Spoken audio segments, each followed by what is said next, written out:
What, is it the season of roguelike games? Here's another edition! Scourgebringer is an action-packed game that has many of the roguelike elements you've come to expect. You're going to be dying a lot with a character upgrade path between runs. I'm enjoying it. The video covers the combat, the progression, and the skill tree.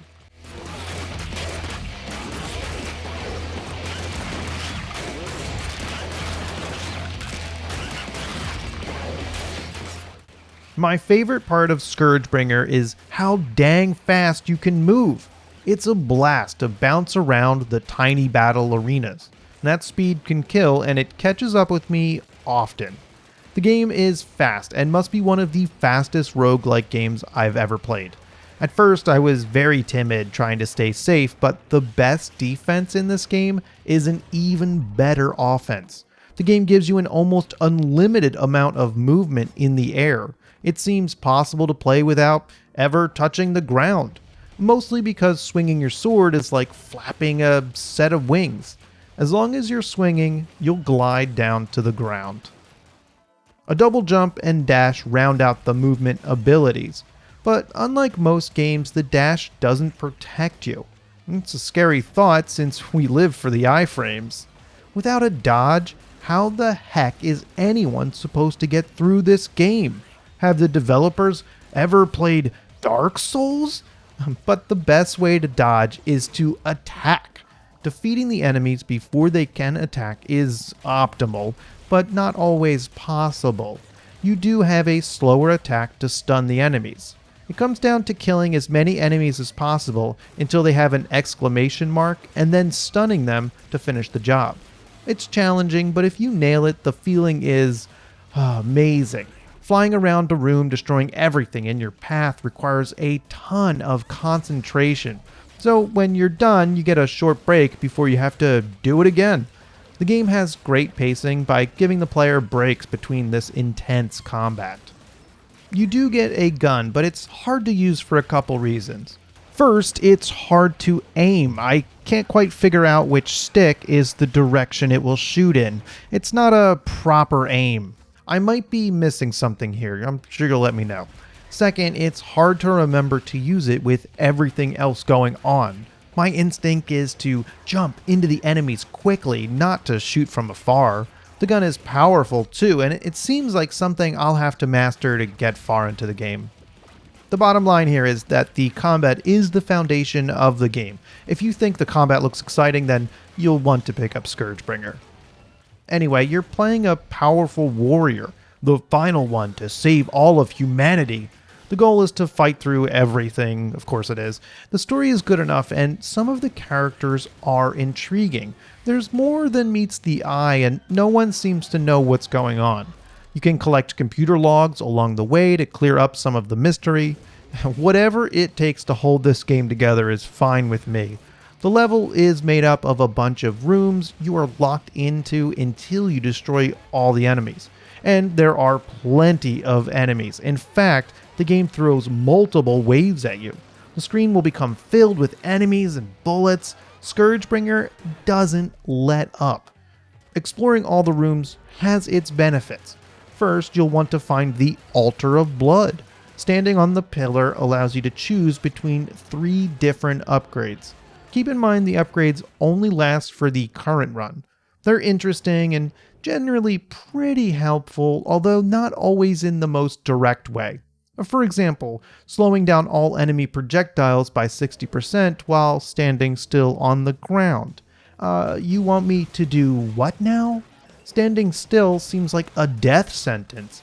Another example of 5% shop discount for each health you're missing. I still think searching for the altar is a good idea every run though. Second, the shop is almost a requirement every run. You gotta spend all that blood you've been collecting. For me, I always need the extra health, but getting a better gun is the smarter choice if you have the money. There's a wide variety of items, and it could make or break a run. Third, you must find the mini-boss. Defeating them unlocks the path forward to the level boss. It's a mini-boss only because it's a boss to unlock another boss. they are still challenging, and I'm surprised the game drops 2 bosses on you. At this point, I can take the first mini-boss whenever I want, but handling them right before the level boss isn't a bad strategy either, as you've had time to collect all the items you needed. Finally, if you do defeat all the enemies, you get bonus items, and I'll always take free items, and I believe in myself enough to go for it every time. I don't plan for failure. There are items to refill health, increase your max health pool, or make your character stronger. The layout is simplistic and does get a little repetitive run after run, but it's always shifting around so you never know where to go. Since I always clear it in the order I find the rooms, it doesn't really matter too much. When the rooms fill up, it can be a little distracting too. I've noticed a few times I lost track of the main character.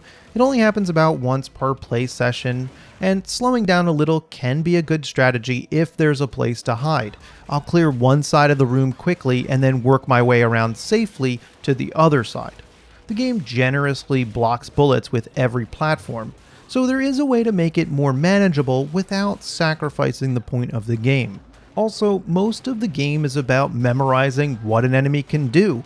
I ended up running into the brick wall of the second level a lot until I refined my strategies. Between runs, you visit the Chiming Tree, where you're allowed to spend Judge Blood on permanent upgrades. They're pretty interesting and change the way you play the game. For example, giving you new skills or fast traveling around the map. I appreciate the developers giving me more health right away, but I could see it as a missed opportunity too. Since they're branches of a tree, they're unlocked linearly. You're not forced to choose, and you'll want to take everything. The developers are very generous in giving out the blood, and if you finish the first level, you always seem to get some. Keep in mind the upgrades are not locked behind anything, so you'll be able to keep unlocking them by playing the first level over and over and over. I thought it was done better in early access when they locked the branches behind defeating bosses. Overall, Scourgebringer is fantastic, and I highly recommend it. As I said, if you think the quick combat looks good, then you're gonna like the game. The highs are high, but the lows are really low. Losing 3 hearts in a room is enough to send me spiraling into a deep depression. And when it happens, that run is over. Throw it right in the garbage. But generally, Scourgebringer doesn't waste any time and has you almost always in combat. It's what makes the game so much fun. I'm cooking up some hot videos you gotta see. So come along as I find some of the best indie games to play. Thanks for watching.